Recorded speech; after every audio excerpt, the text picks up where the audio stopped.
The Peace region is one of the top 5 growing forage seed growing areas in the world.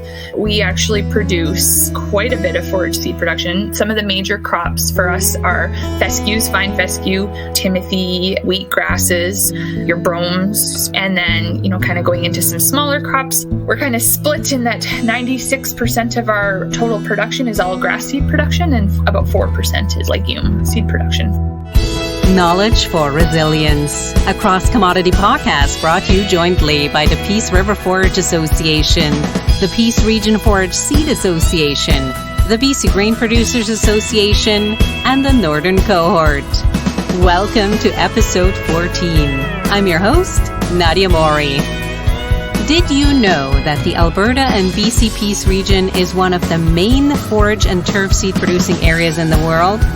If you are growing forages or are admiring your lush lawn, chances are good that a Peace region grower was the source of that seed. Here to talk to us today is Talon Gauthier, General Manager of the Peace Region Forage Seed Association. The Forage Seed Association is unique in that it spans both the Alberta and BC Peace region, allowing it to represent producers' interests across the region, regardless of that pesky little line on the map. Talon will share a bit more about her background and how she got started with the association as part of our chat. Talon and her husband also farm in the area, so she literally has boots on the ground when it comes to knowing the industry. If you missed previous episodes, you might also enjoy episode 4 and 9, which Talon will refer to in our discussion. In episode 4, Keith Uloth was sharing details about the pest monitoring program for forage and grain producers in the BC Peace region. While in episode 9, I talked to Calvin Yoder, who's filling in the role of forage seed agronomist in the Peace region.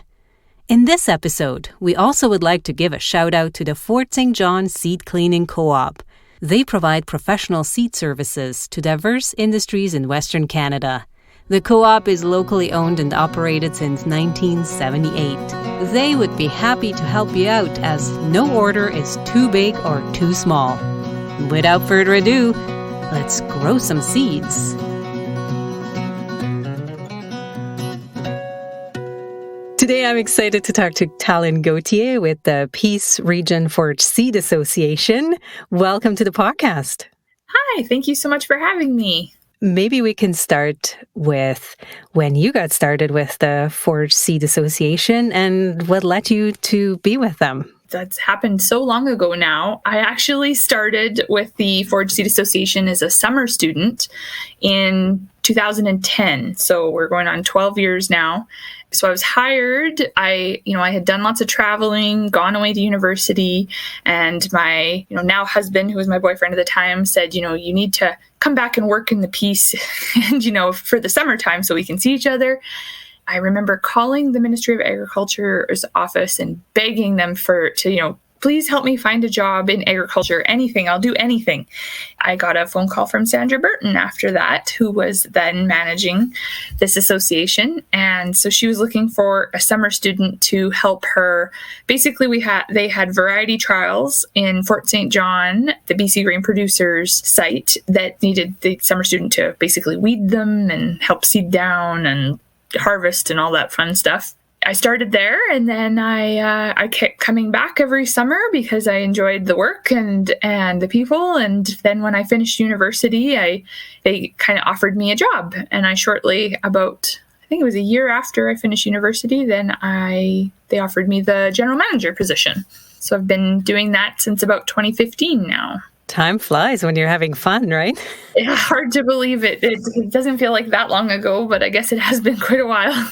From what I hear from the association, they're pretty excited to have you and pretty grateful to have you there.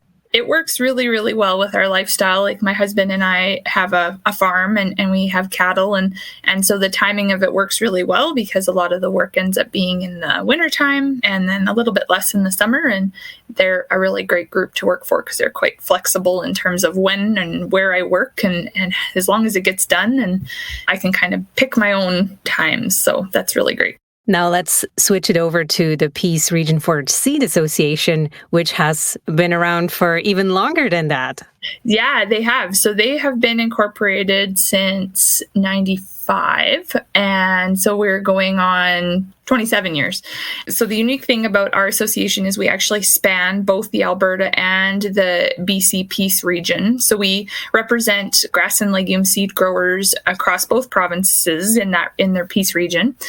So we've got roughly 500 growers, and it's kind of split up. There's 400 growers in the Alberta piece and about 100 growers in the BC piece. So that it's kind of unique that way, being across an interprovincial association. And so we actually have directors. We always make sure we have 3 Alberta directors and 3 BC directors. And then we also have a representation from the seed rep or seed trade.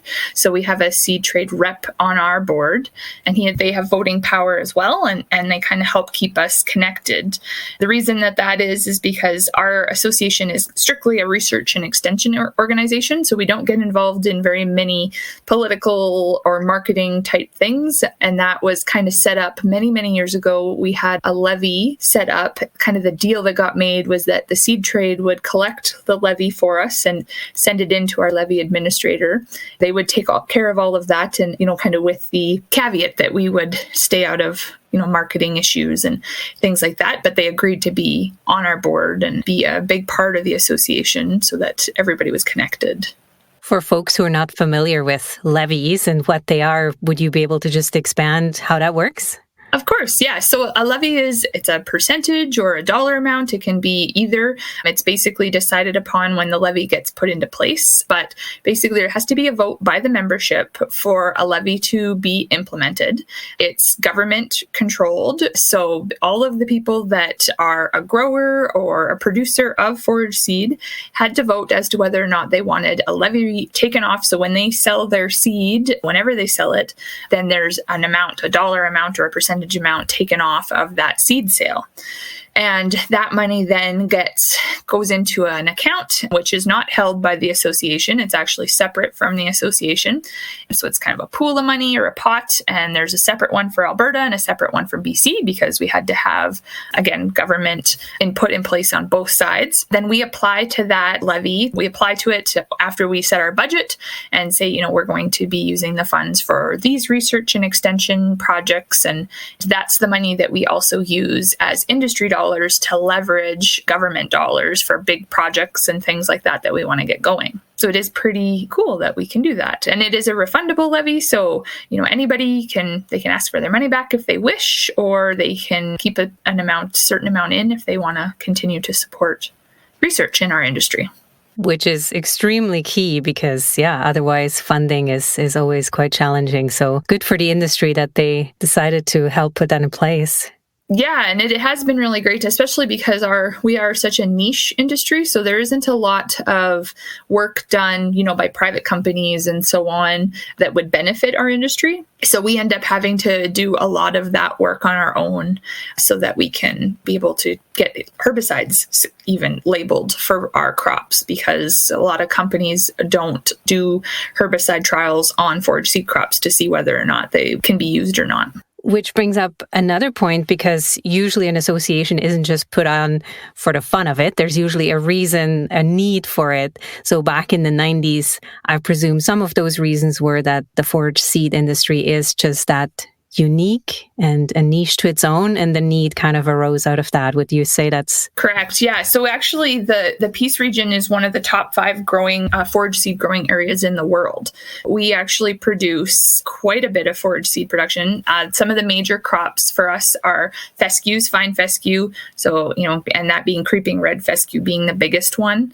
Then we kind of would go into Timothy seed, wheat grasses, so crested, slender, northern, your bromes, smooth, meadow, hybrid, and then, kind of going into some smaller crops like foul bluegrass. Then perennial ryegrass is actually getting pretty big for us now.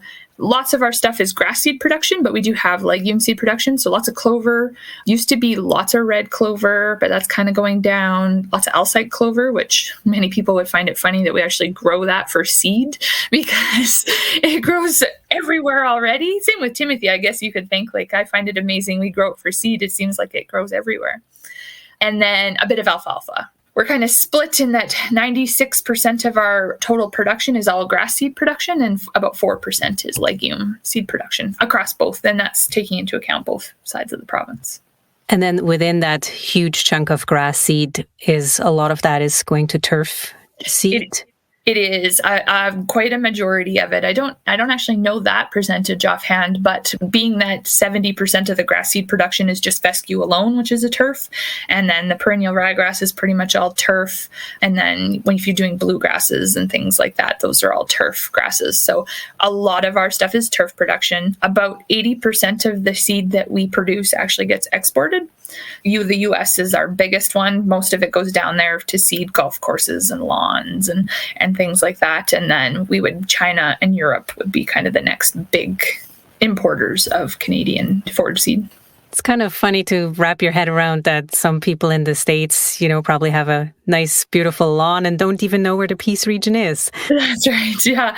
Well, and another one that used to amaze me is we actually used to be huge producers of sweet clover. We don't do tons of it anymore. There are still some.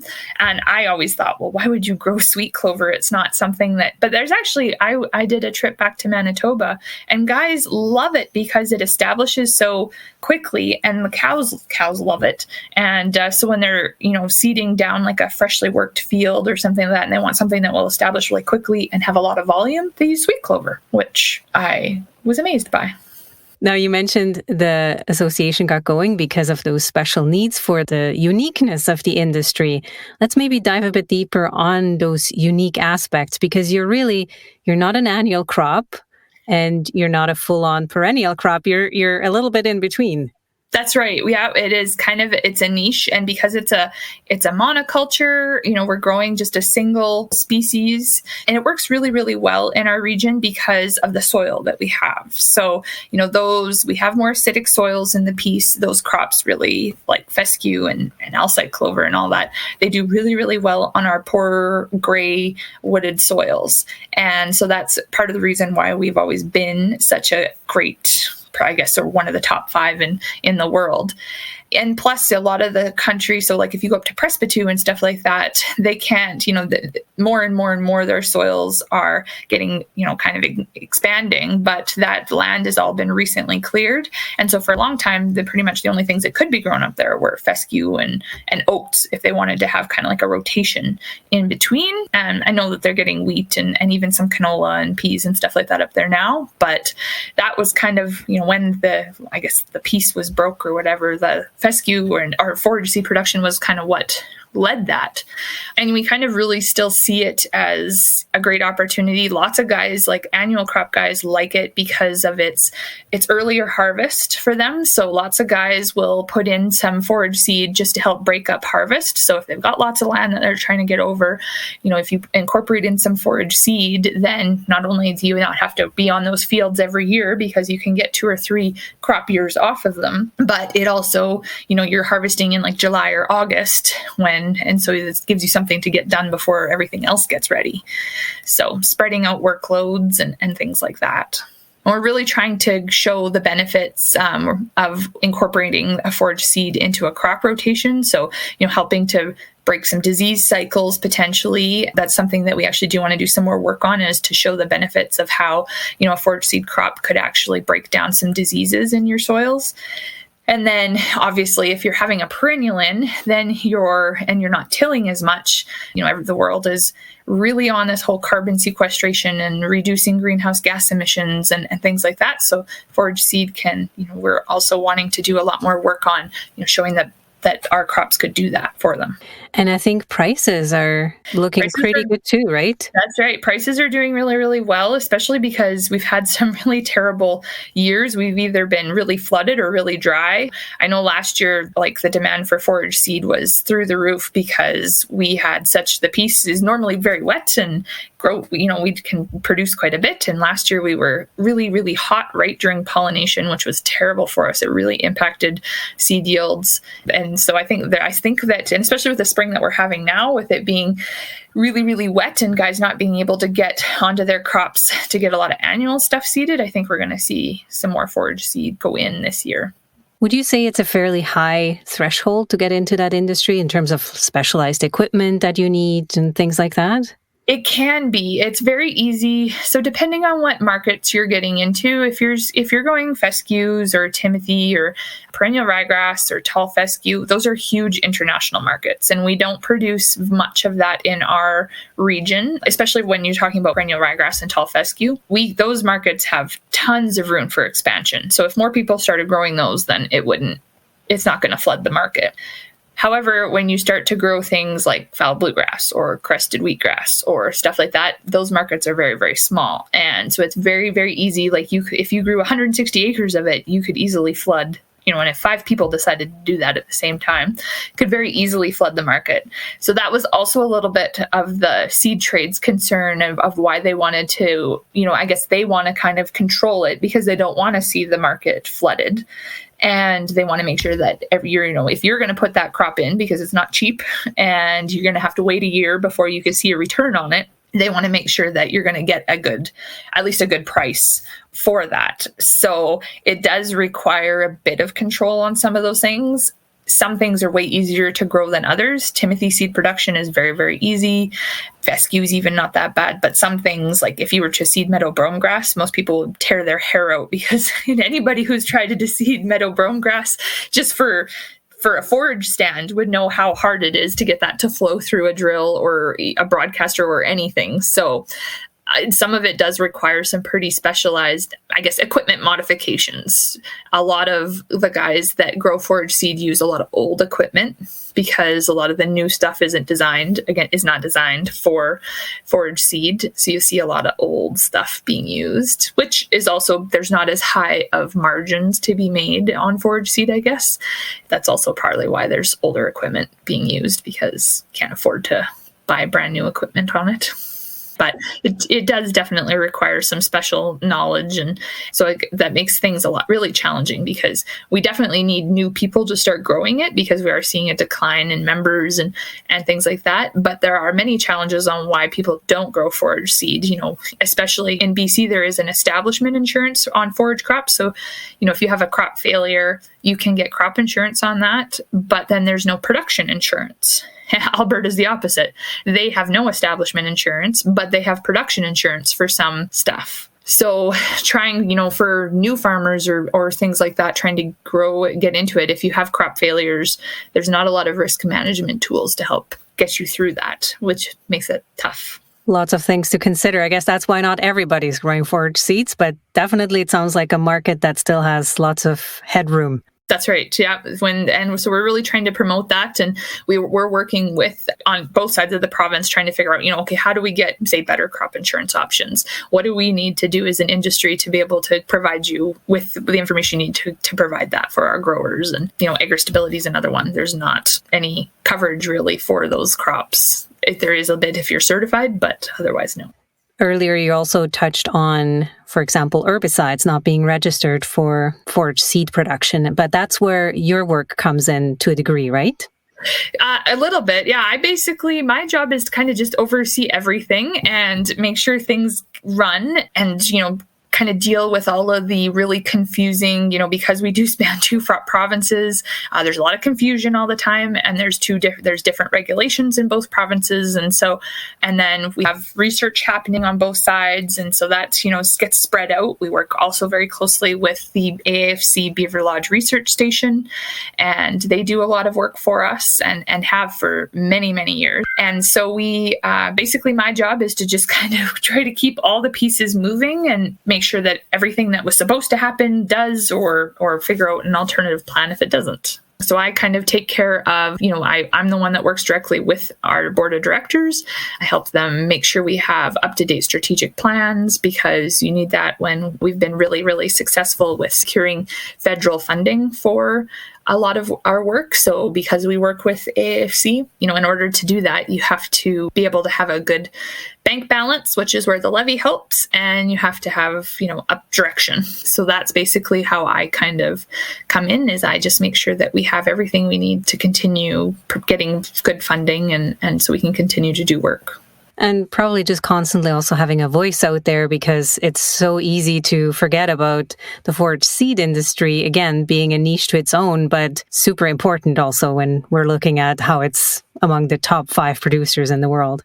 That's right. And so it is really challenging when you're an organization that isn't supposed to be politically involved, but you need to be present anyway so that somebody knows you exist.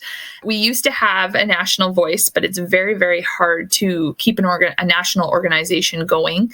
There's only 5 forage seed associations in all of Canada. There's ourselves, there's an alfalfa seed commission in southern Alberta, then 2 commissions in Saskatchewan and 1 in Manitoba.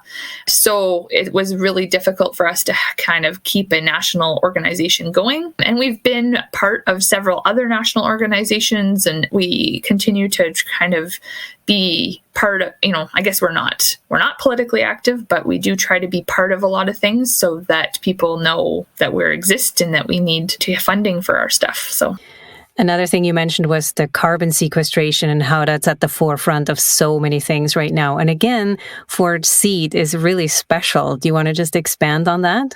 Yeah. So again, that's kind of, there has not been, I think Oregon, which is the largest forage seed producing area in the world, has been the only area that's really done a lot of work on carbon sequestration and forage seed crops. And we kind of thought, well, if annual crop producers can get carbon credits for just reducing tillage, we should, I know we're not as good as a forage producer with livestock that's, not working up a field for 20 years plus, but we are better than tilling every year. So there has to be a place for us. Now, are we a net zero is something else that we don't know, because we do, we put in a perennial crop, we leave it in for 2 to 3 years, but then we go in and we work it up and we seed in annuals and for a few years and then, put it back too. So are we net zero, or are we a source or a sink? That we don't know. And so the association actually has AFCs come out with a big funding pot as they are, Canada's really, really pushing the carbon footprint and pushing for carbon research work. And so we thought, well, this would be a really great opportunity for us to get some funding and do some work and see just where forage seed even is. Are we doing a good job, bad job? If there was a carbon credit program implemented, we want to make sure that we have the data to show that we deserve credits too, or not. But at least we would know. Right now, we don't know. Yeah, that's probably worse, right? If you don't know. Maybe you're doing something really amazing and we don't even know about it. That's right. Yeah. And it's so, it's really hard because we know that people who don't work it up and who are grazing cattle and things like that, we know that they're doing a really good job and they're putting down carbon and stuff like that. But yeah, we just want to be able to do a little bit more work in that area. So. Now, before carbon came into the limelight, there was many other things that the Forage Seed Association would have been involved with. Do you want to just highlight some of the important projects that you guys pushed forward? Yeah, absolutely. So a lot of the stuff that we do, so I had mentioned the herbicide stuff, and that is something, so we've done that since the very beginning, because as I mentioned, private companies, when they release chemicals or fungicides or anything, insecticides, none of that stuff is ever tested on forage seed crops. So we work really, really closely with Calvin Yoder, who's hired by us and the Sarda Ag Research Association. And so he tests if there's any products that look remotely promising for either, seedling or pre-establishment or established crops, he will test them. Obviously, we need several years of data on different products before you can submit a label for it or a registration for a label. So once he gets enough data collected and he's confident that it's safe and can be used, then he submits it and goes all through the Prairie Pesticide Minor Use Consortium. And if they agree, then it gets a minor use label added to the label of that product. We do that work all the time. It's continuously ongoing. We've been doing a lot of work with growth regulators, and I know that you guys have chatted with Calvin, and he does a much better job of explaining what a growth regulator does than I do, but it's a really common management practice in Oregon because, they receive tons of moisture a year, and when crops get really tall and they lodge, a lot of times it will really inhibit their ability to be pollinated. Grass seed crops are wind pollinated. They're not pollinated by bees or leafcutter bees like, flowers and stuff are, so we really need that crop to be standing when pollination happens, because if it's laid over, then it really impacts seed yield.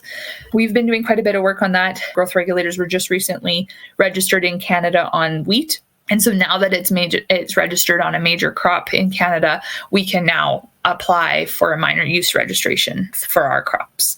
That's kind of the process that has to happen. Been doing work on that for about 12 years now, and it continues just because, again, we do get quite a bit of moisture in the piece, but we don't get what Oregon gets. So it still is some years it's a really good tool, some years it's not. The pest monitoring project. So I know that you guys have chatted with Keith Uloth as well. And so we have two programs. We work with Jennifer Otani's team at AAFC Beaver Lodge, and they basically do all of the pest work for us on the Alberta side. And then Keith mirrors that and does it on the BC side. That's a project, and we administer. It's a cross-commodity project, so it's collaboration with the BC grain producers and NEAT, but it's administered and managed by us, which is, again, kind of nice.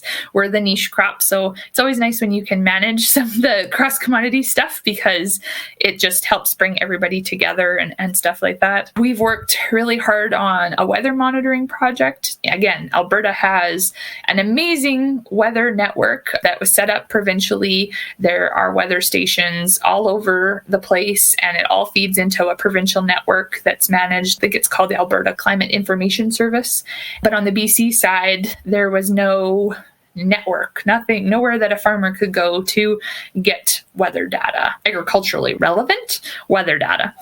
And so that was something that we worked, again, a cross-commodity project that we worked with the other commodity groups in the BC piece and got that going. So we've been administering that now for the last few years. What else do we do work on? Some disease. So Keith not only does pest stuff, but he also does some disease work. We also worked with a professor out of UBC to actually sequence some of our diseases. So we know we have some diseases, but we don't really know what they're caused by. Done some stuff with that. We do lots of integrated management trials. So, we've done work on herbicides, we've done work on growth regulators, we've done work on insecticides, but we don't really know, can we put all those together and what are the effects on the crop? Do we hurt it, or can we potentially do things at the same time so that producers don't have to be going over a field 3 times? Maybe they can split that into 2 times if they have to apply 3 products, so on, tank mixes. Then the carbon work is something that we are just starting, and it's kind of a big sum. We've done a bit of work on some wildlife damage. So, people get really concerned when they see big groups of elk out on a fescue field in the spring because it's the first thing that's green, and they think, oh, they're out there and they've done all this damage and I'm going to have a loss. And what we actually found was that fescue's pretty resilient. It takes quite a bit of trampling before it would get killed. And in lots of cases, especially if you're going to have ample moisture, it actually increases your seed yield, which is contradictory to what a lot of people believe or you would think would happen. But because fescue, a plant, when it gets damaged, it thinks, I've been hurt and I need to reproduce. I need to make more of myself. So it actually will increase its seed production instead of decreasing, unless it's a really dry year, obviously. So we've done that kind of work. Yeah, I think that's kind of a big overview of a lot of the things that we do. Any sort of agronomy work, like around how you seed, forage seeds and things like that? That work has been done. A lot of that work was actually done way back in the 60s. There has usually been a researcher at AAFC Beaver Lodge. And so a lot of that work was done by AAFC scientists, and it hasn't really changed a lot. We also do variety trials, and a lot of the varieties that, were grown or bred for forage seed production were produced in the 60s, and we still use a lot of those today. And so the variety trials, like private companies and even AFC, will come out with, some new, most typically they're forage varieties, but we, obviously you need seed. So we will test some of them for forage seed traits and stuff like that. And yet we still are continuously going back. And our check is always a variety that, was produced in the 60s. I think Timothy is one of the few varieties that actually has a new, better variety out that maybe was produced in the 90s. The old stuff is actually still really good. And so the same still goes. We do still do, timing applications of nitrogen and things like that, just to make sure that information is still relevant and correct. But everybody's so different. And because it's such a small industry and, we can do work on spacings and seeding rates and things like that. But everybody does it differently. And what works one year never works. Its second year, it seems like it's not as predictable, I guess, as an annual crop, because our crops tiller so much and the way that they grow is so different. So, I mean, there's data out there all over the place that'll say you should add this. Like, I mean, I think our seeding rates are anywhere from like 1 to 5 pounds an acre. And so that's a huge range. And so it's just very dependent on what the producer wants to invest. In terms of looking forward, you mentioned the big project that federal government is hopefully going to support for carbon. Any other things that you think are going to be on the horizon for forage seed production and sort of the work the association might be doing? Yeah, absolutely. And so, a lot of as I mentioned, the carbon stuff. And so we have a large cross commodity application in to do, carbon work in the Peace region.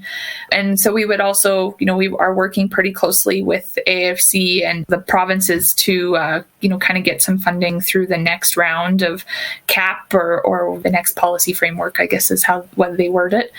And so that's kind of is how we get a lot of the funding for our work. And so, I kind of discussed a little bit about, even just showing the benefits of incorporating forage seed to break down diseases in soils and stuff like that. That is something that we are, kind of interested in finding some information out about in the future.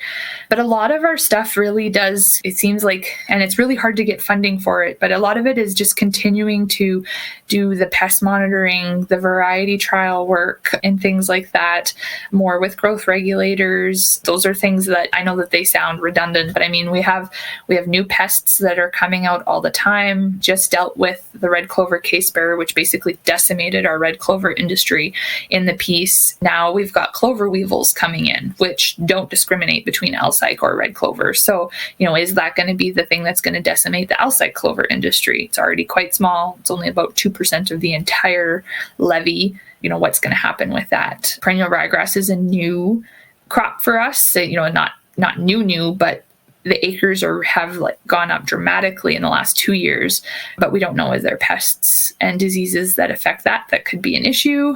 So, that's kind of work that we want to do. And then there's not a lot of production information on growing perennial ryegrass in our region. So a lot of the information that we get is from how it's done in Oregon, or even Manitoba actually grows quite a bit of perennial ryegrass. So, when we're looking for production information, that's typically where we go to find it. Will that work in the Peace and so on? So those are some of the things. And like I said, we'd love to be able to get tall fescue and orchard grass to overwinter well in our region. Those are, orchard grass is an amazing crop and it's an amazing forage crop. It grows in the rest of BC like crazy and we can't get it to stay here at all. So we've done a little bit of work, but, we'd like to continue to work on varieties that will winter well. There's also stigma around endophytes and so on. So that's something else that we've been kind of toying with is there are novel endophyte varieties. So the endophyte is what helps a plant with its winter hardiness and its ability to grow really well. But then you can't take that residue and feed it to livestock because it'll caused abortions. So then they went away, but as soon as they took endophytes out of those plants, well, it took their ability to their winter hardiness and their longevity out. So now there's research and work coming out from New Zealand and Oregon where they've actually incorporated novel endophytes, which aren't toxic. Can those varieties or species grow in our region? And that's tall fescue specifically, right? With the endophytes? Yeah. Perennial ryegrass has the turf. That's kind of what makes it a turf variety too, are the endophytes. Because tall fescue has a forage type and a turf type. And the same with perennial ryegrass has a forage type and a turf type. So typically when it's a turf type, it has the endophytes incorporated. And when it's a forage type, it doesn't have the endophytes. Thinking about regenerative agriculture and the idea of incorporating livestock. So you were mentioning the idea of having forage seed as part of say, if there's an annual crop producer and he would like to incorporate something, but maybe there's no access to animals. Do you think that's a place where maybe the forage seed industry could come in and provide an alternative option versus having a forage stand that then would be also grazed by livestock at the end of the day?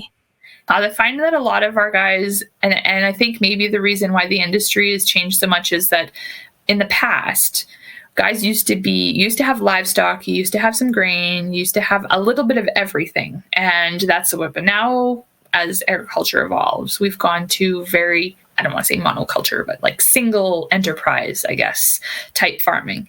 And I think that the great thing about, say a cattle producer having a forage seed crop is that it gives them so much flexibility in terms of what they can do with that crop. So perhaps you need to get them out on grass. It's been a really, right now it's a really, really late spring. Their pastures aren't doing well. Maybe you take that forage seed crop and you graze it in the spring and quickly nip it off and then move the cows onto the where they're supposed to go type thing. And you have that there. You also have a place for your straw to go because you can't leave a lot of the straw on the field because the plants are so much smaller. It kills them if there's too much residue on the top. You need to bale that up typically and take it off. So it gives you something to feed that residue to as well. I've always thought that there's a big place. And we had done many, many years ago, early 2000s, we did do a lot of the nutrient work on our straw, and all of that got incorporated into, so when you're on cow bites and you say you're going to feed a fescue straw, all that data came from the piece and from our stuff. There's lots of advantages to it, and especially fescue straw and things like that. Usually those straws have higher nutritive quality than your annual crops will. And so they may not always be great because fescue is super slippery and it doesn't seem like an awesome, but I can tell you that I would have loved to have had about 500 bales of fescue straw this spring when the cows were walking my really, really good, extremely in short supply hay into the ground. And I would have just loved to have had some bales I could have tossed out there. And if they pushed it in the mud and they ate a little bit of it, that would have been fine. I do see some places for stuff like that, to do both. I hope that answered your question.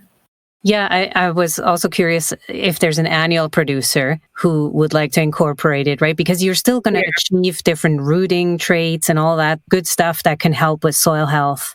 That's right. And so I know you guys are going to talk to Dr. Nityananda Kanal from AFC, and he's going to talk quite a bit. So we have done some work on crop rotations and things like that. And so he'll talk about the results of a lot of that trial, but that is what a lot of that is, okay, so you have incorporated a forage seed crop. And as I talked before, a lot of guys that have it, they already know to incorporate it because it's earlier for harvest. So they're spreading out their workload. They're not having to work those fields up as often. But then, like I said, okay, so now we maybe can introduce a new crop for disease cycle breakdown.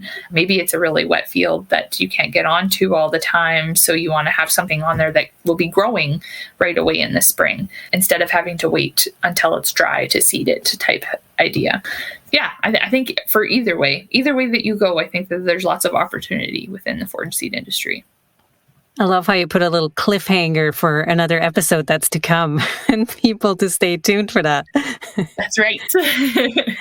In the meantime, if folks are curious or, just haven't realized how significant the forage seed industry actually is, the little piece, when we think about how small we are compared to the rest of Canada, but how important we are, where would you direct folks to go find out more? Absolutely. So I would definitely say to check out our website, www.peaceforageseed.ca. There's tons of all the work that has been done, not only by us, but also we do have a lot of the historical beaver lodge research work that was done long time ago and is still relevant today on the website.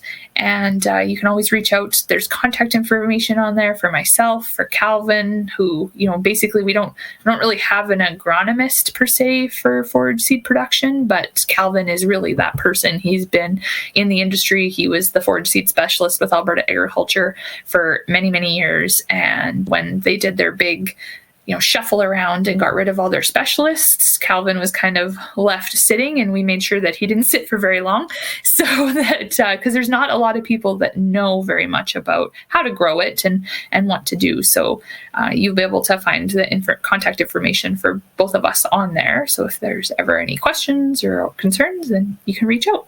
Excellent. And I'll leave a link as well in the show notes for folks to check out.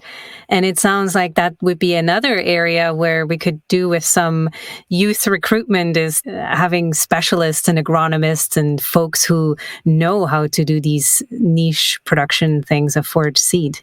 Absolutely. That is something that we're quite concerned about. Calvin is not getting younger, and there isn't many up-and-comers, but we always do make sure to kind of put on some agronomy updates every couple of years and we always invite all of the agronomists from Richardson and things like that to come, so that if their Purdue clients are asked questions about forage seed, they're at least aware or know who to get a hold of to ask questions. Sharing the knowledge, that's what we're all about, right? Anything else that you would like to touch on that we didn't cover? I don't think so. I just really wanted to thank you guys for the opportunity to kind of highlight a little bit of the industry and all of the things that we're doing. And if anybody has any questions, please reach out to us, and we'd be happy to direct you in any way that we can. Thank you so much for your time, Talon, today. I think it's extremely important that we highlight industries that maybe are often forgotten about, but still really important to the Peace region and its viability. Welcome back. Whether you are a forage seed producer or not, I'm sure you learned a thing or two about the forage seed industry. As Talon mentioned, check out episode 4 for a chat with Keith Uloth on the Pest monitoring program, and episode 9 for an in-depth discussion about growth regulators. Of course, if you enjoyed this or other episodes, chances are some of the people in your network might also enjoy it. So please share away, because sharing is caring. Up next will be a discussion with Nityananda Kanal, a forage researcher based out of the Beaver Lodge Research Station. Talon already provided a bit of a teaser for his topic of using forages in rotation with annual crops to observe potential benefits in soil health associated with this practice. You can find us on various podcast platforms, including Podbean, Spotify, iHeartRadio, Google Podcasts, or, of course, on the 4 Partner Association websites. Wherever you get your podcast fix, make sure you like, subscribe, and follow us so you never miss another episode. Funding for this project was provided by the BC Hydro Peace Agricultural Compensation Fund. Thank you so much for making this project possible and supporting local agriculture in the Peace and beyond. For feedback or suggestions on other great Peace region-related agricultural topics, email us at coordinator@peaceforage.bc.ca. Until next time, stay informed, stay resilient.